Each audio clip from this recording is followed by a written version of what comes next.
फतेहपुर महिला आंगनबाड़ी कर्मचारी संघ की जिला उपाध्यक्ष रेहाना परवीन के नेतृत्व में नहर कॉलोनी परिसर में आंगनबाड़ी कार्यकर्त्रियों ने धरना दिया। इस दौरान जिलाधिकारी के माध्यम से मुख्यमंत्री के नाम ज्ञापन भी प्रेषित किया गया, जिसमें इन लोगों ने कहा कि पोषण ट्रैकर और नया फेस रिकग्निशन का काम बंधुआ मजदूर की तरह लिया जा रहा है, लेकिन विभाग द्वारा रिचार्ज नहीं कराया जाता। अपने अल्प मानदेय में से सरकारी मोबाइल रिचार्ज करना पड़ रहा है। 5G मोबाइल से कार्य होते हैं, लेकिन इन लोगों के पास 5G मोबाइल नहीं है, जिससे सही तरीके से कार्यों को अंजाम नहीं दिया जा पा रहा है। हॉट कुक्ड मील बनाने के लिए गैस सिलेंडर भरने का कोई पैसा विभाग नहीं दे रहा है और नौनिहालों के हित में मांगने पर नौकरी से निकालने और डराने का प्रयास किया जा रहा है। इन लोगों ने इन समस्याओं का जल्द से जल्द निदान करने की मांग किया। सीधे आप देख सकते हैं नहर कॉलोनी परिसर का ये नज़ारा है, जहां पर आंगनबाड़ी कार्यकर्त्री लगातार धरना दे रही हैं और अपनी आवाज़ बुलंद कर रही हैं। इस अवसर पर ज्ञापन देने वालों में निर्मला देवी, रेणु सिंह, संगीता देवी, फूलमती, शारदा देवी, कांति देवी, रेखा देवी, पूनम, शीला देवी, चंद्र किरण देवी, लीलावती सहित बड़ी संख्या में आंगनबाड़ी कार्यकर्त्री मौजूद रहीं। सीधे आप देख सकते हैं प्रदर्शन करती ये आंगनबाड़ी कार्यकर्त्री और ये सीधे जिला उपाध्यक्ष रेहाना परवीन ज्ञापन सौंप रही हैं और ये ज्ञापन सीधे मुख्यमंत्री तक जाएगा और इन लोगों को पूरा विश्वास है कि इनकी बात को सुनी जाएगी और निश्चित ही कुछ सकारात्मक कदम अब उठेगा।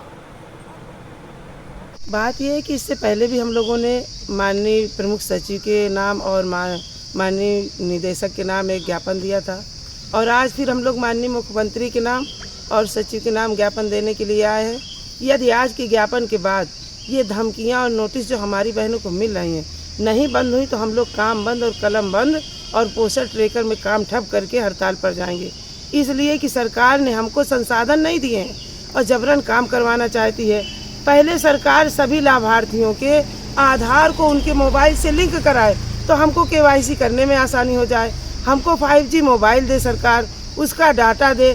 अब सरकार कहती खाली KYC करो। अब यहाँ का लाभार्थी का खुद का जो है आधार उसके मोबाइल से लिंक नहीं, हम KYC कहाँ से कर दें, उसका फेस कैप्चर कहाँ से कर दें। और इसके लिए लगातार अधिकारी हमारे ज़िले में सभी बहनों को नोटिस जारी कर रहे हैं, धमकी दे रहे हैं कि नहीं करोगी तो तुम्हारी सेवा समाप्ति कर देंगे। जबकि हम लोगों के पास मोबाइल नहीं है। अगर हम किसी का मोबाइल मांग कर भी लाते हैं तो 2G है, 4G है और ये 5G से मोबाइल से नीचे काम नहीं हो रहा। गांव देहात में नेटवर्क की प्रॉब्लम है, सर्वर ही नहीं है। तो बताइए हम लोग कहाँ कूद जाए कि आत्महत्या कर लें। यदि ये हमारे साथ ऐसी भावना करके सरकार काम करवाएगी तो हमारी बहनें कितनी आत्महत्या कर लेंगी और कितनी बेचारी मारी जा रही। कहीं कहीं तो लाठी चार्ज कर रही है पब्लिक कि हम फेस कैप्चर नहीं करवाएंगे। कुछ लोग कह रहे हैं हम OTP नहीं देंगे, हमारे खाते से पैसा निकल जाएगा। आंगनवाड़ियों को भद्दी लोग गालियां दे रहे हैं। बताइए आंगनवाड़ियाँ कहाँ जान दे दें।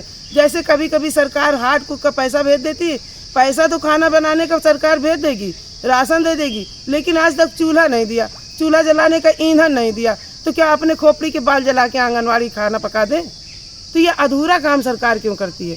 काम करवाना है तो संसाधन उपलब्ध कराएं। प्रधान जनता का आदमी होता है, उसे एक पंचायत मित्र मिला है, फिर सहायक पंचायत मित्र मिला है। अरे सहायक पंचायत मित्र को ही आदेश कर दें कि उनके ऑफिस में कंप्यूटर लगा है, फेस कैप्चर का काम आंगनवाड़ी का उनसे करवा दिया जाए। हमारी आंगनवाड़ी सर्वगुण संपन्न नहीं है कि वो जो है तो ऑफलाइन काम को अब आपने ऑनलाइन कर दिया और कंप्यूटर का काम कर दिया, जबकि ये कंप्यूटर चलाना ही नहीं जानती। ये जो है ऑनलाइन मोबाइल जो है तो इनको चला एंड्रॉयड मोबाइल, हमारी आधी बहनें एंड्रॉयड मोबाइल नहीं चलाना चाहती। मैं खुद आधे ऑप्शन पोस्टर ट्रेकर के नहीं समझ पाती हूँ, तो हम उस पर काम कैसे कर पाएंगे?